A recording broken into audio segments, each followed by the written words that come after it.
Pendidikan agroekologi merupakan pendidikan yang mengajarkan pentingnya menanam dan merawat tanaman tanpa merusak lingkungan dan habitat. Melalui pendidikan ini, Pondok Pesantren Atorik membimbing para santri untuk peduli terhadap alam sebagai bagian dari karunia ilahi.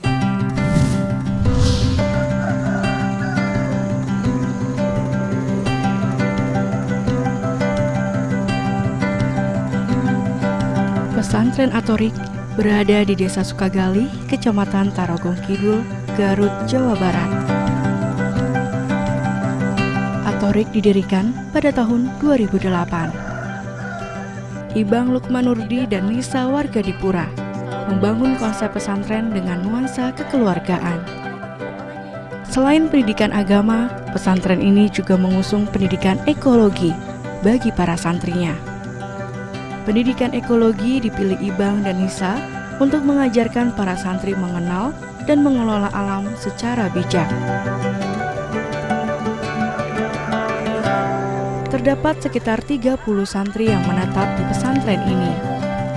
Mereka berasal dari desa setempat maupun daerah lainnya. Nggak apa-apa. Panjang tapi mudah nggak apa-apa. Kelihatan kalau yang hijau ini seperti ini pas nih. Yang ngepas tuh ini. Oke ya, terusin aja. Ada lagi nggak? Sebenarnya kebunnya banyak, ada yang di bawah juga, Mas Gun.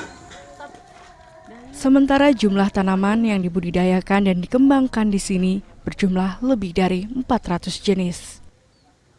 Ragamnya bermacam-macam, mulai dari tanaman sayur hingga tanaman herbal untuk kesehatan. Teh, ini kan tentang agroekologi. Sebenarnya agroekologi itu yang seperti apa sih, Teh? Gini, pertanian agroekologi itu adalah pertanian yang mengutamakan timbal balik dari seluruh makhluk.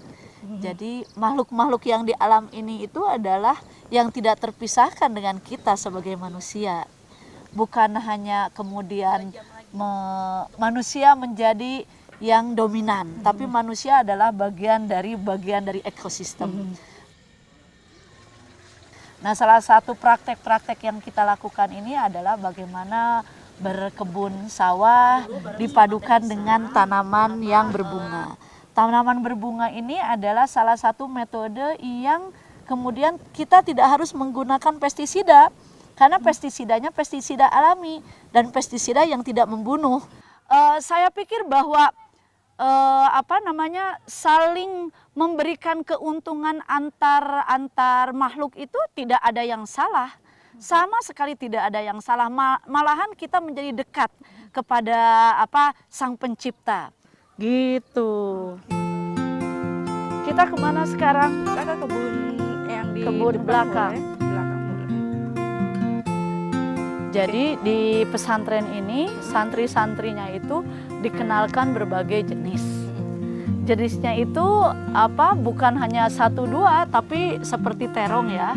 Terong itu kita dapatkan dari Kalimantan, kemudian dari Jawa, kemudian dari Sunda sendiri. Itu di sini aja sudah ada 8 jenis.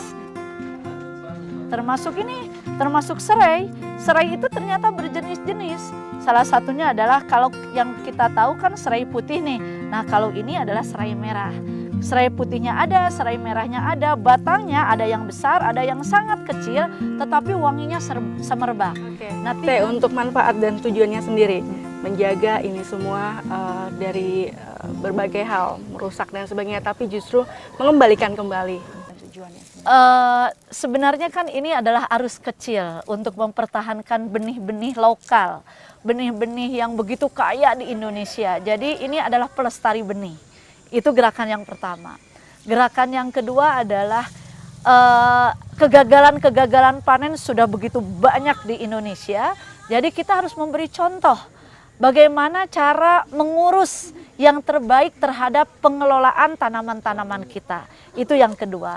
Dan yang ketiga adalah kita sudah kehilangan kader petani ini yang anak-anak muda, baik itu non petani maupun tidak, turunan petani atau tidak, itu sudah kehilangan pengetahuan bagaimana cara mengelola agroekosistem kita. Oke, nah untuk dari metode yang digunakan sendiri di sistem pertanian di sini sendiri seperti apa? tanaman-tanaman kita ini adalah tanaman-tanaman yang hebat. Tanaman-tanaman yang tidak harus melalui laboratorium. Tanaman kita ini adalah tanaman open pollinated organic seed atau penyerbukan secara terbuka. Dari kupu-kupu yang satu, kemudian kupu-kupu yang kedua bertemu pada bunga yang satu, itu adalah penyerbukan terbuka yang secara natural itu menghebatkan alamnya sendiri. Kegiatan lingkungan lainnya yang dilakukan di pesantren adalah mengolah benih dan mengembangkan tanaman herbal. Yang merambat tuh begini bentuknya.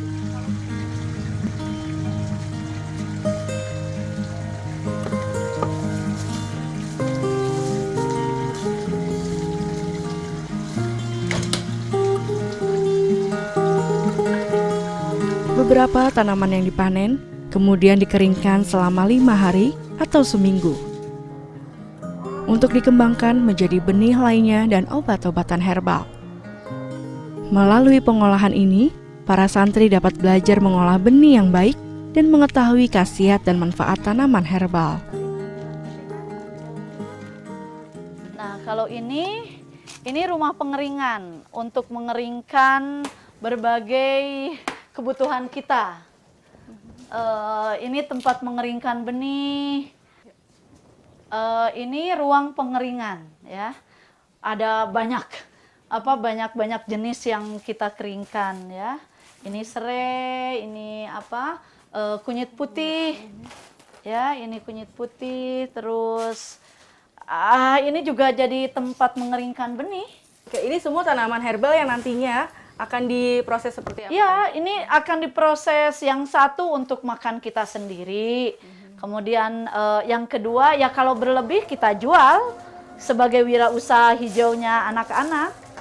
Karena kalau tidak begitu, kita tidak akan memberikan, kalau tidak ada wirausaha hijau, kita tidak akan bisa memberikan contoh-contoh bahwa ekologi itu juga memberikan ekonomi alternatif. Itu yang paling penting dari gerakan agroekologi di sini. Penting untuk diperlihatkan kepada anak-anak bahwa agroekologi itu memberikan ekonomi alternatif. Jadi ketika kita mengeringkan di sini, yang utama adalah memenuhi pasokan ke dalam keluarga dulu. Sisanya baru kita jual. Tapi tetap aja berkualitas. Ini Rosella hitam, ya. Kemudian ini kita mendapat kita membeli pala berasal dari alumni pesantren Atori. Jadi pala ini ya konservasinya bisa, tapi ininya juga bisa dijadikan bumbu, kemudian bisa dijadikan minuman. Ini kecipir, ini rosella merah, ya rosella merah, kemudian ini serai, ini biji biji rosella. Kita mau melihat jenis-jenis benih-benih ya. Di sini benihnya kan banyak nih. Nah, ini kita bisa lihat berbagai macam jenis benih ya. Benihnya benih yang sudah jarang ditemukan. Jadi kita sebagai pelestari benih, otomatis kita secara tidak langsung harus mengumpulkan. Prosesnya panjang dari tahun ke tahun, dari kampung ke kampung, dari pulau ke pulau. Dan kita sudah banyak sekali bersyukur mendapatkan berbagai jenis benih yang memang sangat adaptif di Indonesia dan sudah jarang di Indonesia. Oke, seperti apa Teh? Nah, ini kita dapat benih benih lokal. Ini benih labu siam yang besarnya bisa sampai sebesar paha orang dewasa. Bisa lebih dari sebesar paha orang dewasa. Dimakannya bisa 5 rumah tangga. Oke, nah ini khasiatnya apa nih Teh untuk? Ini labu, ini jenis labu seperti yang ada di kita. Jadi ini untuk panas dalam, untuk mendinginkan perut. Ini didapatkan dari labu ini. Oke, ini kan benih-benih yang memang kualitas terbaik dari yang sudah ditanam. Nah, untuk menjaga ini tetap baik. Harus terus ditanam. Kalau disimpan saja 1 bulan 2 bulan, kualitasnya akan sedikit rendah. Jadi rada sedikit jelek. Jadi tabungan yang penyimpanan yang paling terbaik itu adalah penyimpanan di dalam tanah.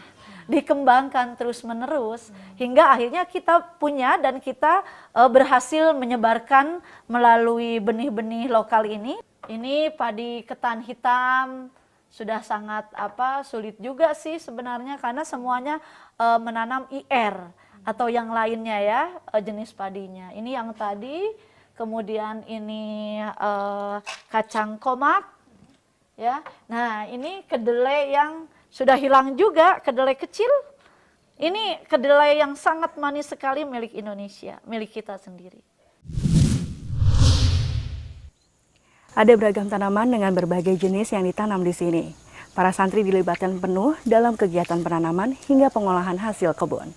Hal ini menjadi cara yang dilakukan pesantren Atorik dalam membimbing para santri hidup berdampingan dengan alam.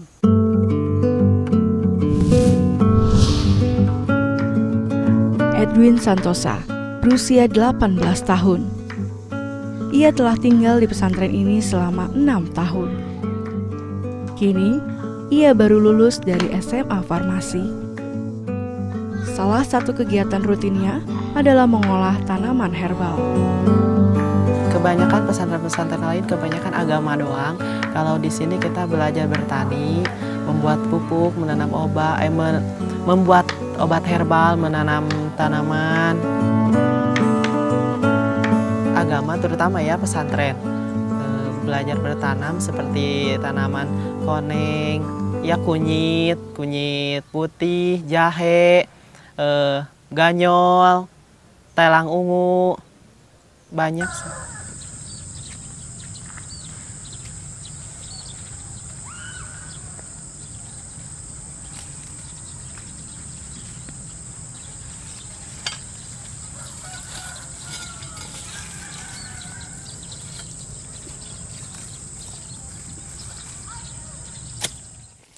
Awalnya sih susah ya, harus cangkul tanah dulu.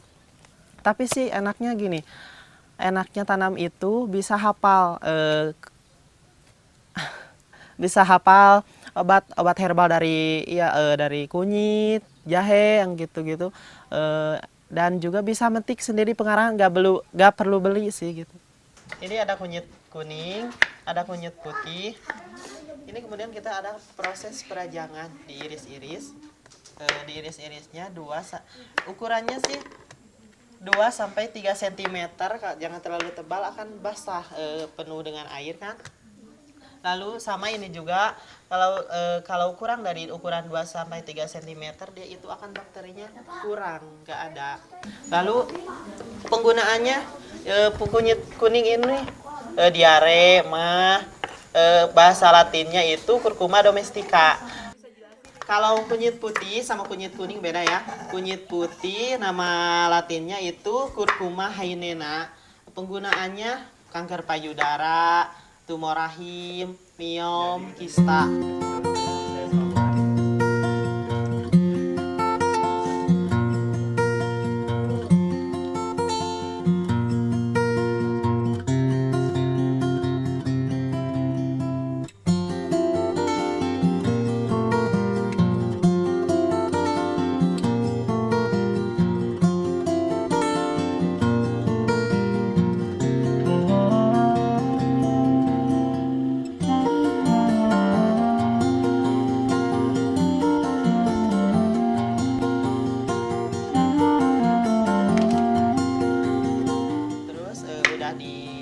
Dirajang begini, langsung ke masjid raya dikeringkan.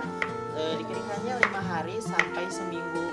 Udah dikeringkan, kita itu dimasukkan ke dalam plastik kedap, ruang kedap ya, untuk disimpan. Kalau ada yang pesen baru kita bungkus. Menjadi santri di Atorik membentuk diri menjadi pribadi yang mandiri. Tidak hanya belajar untuk bersuasembada pangan, namun juga belajar berwirausaha.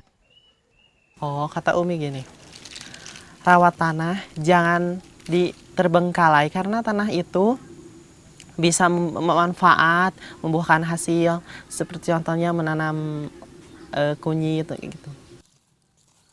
Luar biasa sekali sih ya, Allah memberikan tanah yang gak bayar sih sama sekali. Allah menciptakan air ya gitu. Dan yang saya rasakan luar biasa dengan menjaga dan merawat yang Allah berikan dan mensyukuri apa yang Allah berikan. Lebih dari sekedar memelihara dan merawat lingkungan, dengan pendidikan ekologi pesantren Atorik menjalankan perannya, membangun kembali nilai sosial di masyarakat. Salah satunya membimbing para santri merefleksikan nilai-nilai ketuhanan melalui alam sebagai wujud menjalankan amanat ilahi. Teman-teman, hari ini kita diskusi soal Muslim hijau. Bagaimana bahwa dalam Islam itu, dalam Al-Quran banyak ayat yang menceritakan soal tadi gagasan soal hijau. Atau kalau mungkin boleh diterjemah dengan bahasa sekarang adalah Muslim hijau atau Muslim ekologi. Bagaimana seorang Muslim yang dia punya gagasan menjaga bumi sebagai amanah yang Allah berikan kepada dirinya. Sama apapun dia akan berbuat baik, mau tangannya, mau lisannya, mau pesantren ini anak-anak diajarkan bahwa seorang Muslim itu adalah dia orang yang memiliki gagasan. Cerita soal buminya adalah cerita gagasan soal ekologi, cerita soal wawasan alam. Sehingga dia mendudukan bumi, mendudukan tanah, mendudukan soal agraria sebagai subjek, bukan sebagai objeknya. Status ekonominya luar biasa, kaya. Ini satu pengabdian. Ketika seseorang nanam dibarengi dengan bismillah, maka ada nilai ganjaran enggak? Itu ada nilai yang luar biasa, kebaikan. Dan setiap kebaikan Allah akan ganti dengan kebaikan lagi dari Allah Azza wa Jalla. Tidak hanya nanti di dunia yang Allah berikan kebaikan itu, juga Allah jadikan tabungan dari yaumil akhir. Jadi bawain aja, ke bawah sini aja. Baju kamu. Model pertanian agroekologi itu adalah salah satu tadi mewujudkan apa yang disebut dengan tadi Islam sebagai rahmatan lil alamin. Mewujudkan apa yang disebut dengan teori al-mizan, keseimbangan. Mewujudkan apa yang disebut dengan teori al-adl, keadilan. Mewujudkan apa yang disebut dengan berkelanjutan. Pasti jagungnya jagung yang kuning. Nah, jagung di kita tuh bermacam-macam. Ada jagung putih, ada jagung kuning, ada jagung merah, ada jagung hitam atau jagung ketan. Nah, yang kita akan tanam itu ada 2 jenis jagung putih. Yang satu jagung pulut, manis, jagung manis. Milik kita ya, yang sudah lama beradaptasi di kita. Yang kedua itu jagung bunga. Jagung bunga itu bahan untuk popcorn. Ya, jagung bunga, tapi milik kita ya. Nah, ini bunga. Apa yang disebut dengan berkelanjutan? Ya tadi, pengetahuan keterampilan itu tidak hanya dia dimiliki oleh Abi sama Umi, tetapi diteruskan, disebarkan kepada generasi berikutnya. Wujud keadilannya apa? Ya tadi, anak-anak diajarkan dari mulai belajar, dia menanam, menyemai, menanam, memupuk, panen, mengolah dan lain sebagainya. Nah, pesantren Atorik saya dengan Umi Nisa berharap bahwa kita tadi mengembalikan ruh semangat pesantren-pesantren yang pernah puluhan tahun digagas, diimplementasikan, disebarkan oleh orang-orang yang terbaik, oleh orang yang pilihan dan lain sebagainya. Cara nanam jagung putih ini, yang satu disiram tanahnya dulu, yang kedua dilobangin tanahnya, yang ketiga diberi pupuk, dan yang keempat ditanami. Pelajaran itu kesabaran, kita harus banyak berpikir dengan jagung itu, menunggu dia agar cepat tumbuh dan berbunga yang bagus dan memiliki benih yang bagus.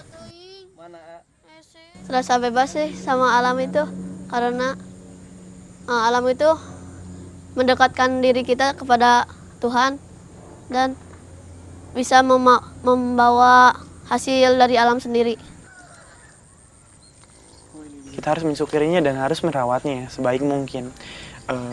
Gak perlu dirusak, karena tanaman bukan mengganggu, tapi tanaman harus hidup dengan kita, harus hidup berdampingan dengan kita.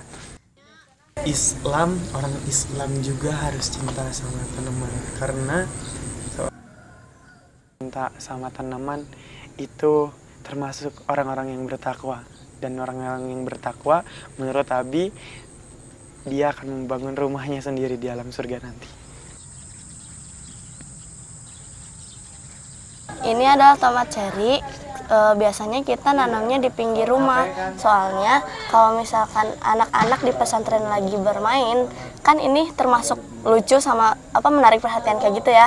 Jadi untuk mendapatkan hasil benihnya yang bagus, biasanya kita mengambilnya yang tomat-tomat yang sangat cantik, terus tidak cacat dan sangat bagus seperti ini.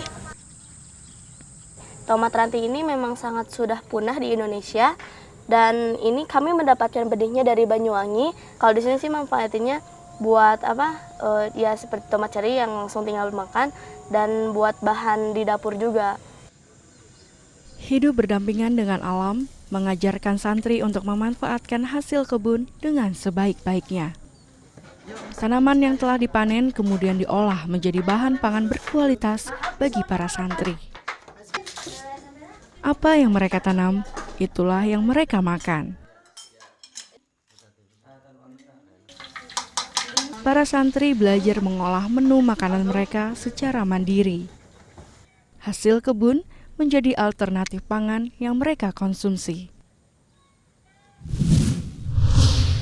Mencintai alam berarti mencintai Tuhan Sang Pencipta semesta. Rasa ini dapat ditumbuhkan dengan belajar menghargai keberadaan alam. Apa yang telah dilakukan oleh para santri Atorik mengingatkan kita pentingnya mengenal dan menjaga kelestarian bumi tempat kita berpijak.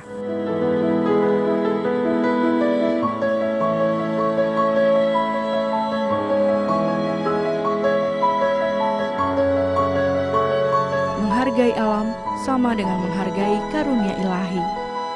Menjaga dan merawat adalah bagian dari tanggung jawab setiap orang. Dengan cara sederhana, pesantren Atorik bergerak mencetak kader-kader peduli lingkungan yang bijak dan arif.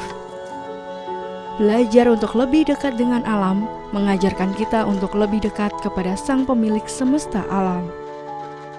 Hakikatnya, alam telah diciptakan sebagai penopang kehidupan manusia. Mensyukuri segala karunia-Nya menjadi sebuah pengabdian pada Dia, Sang Maha yang telah menciptakan.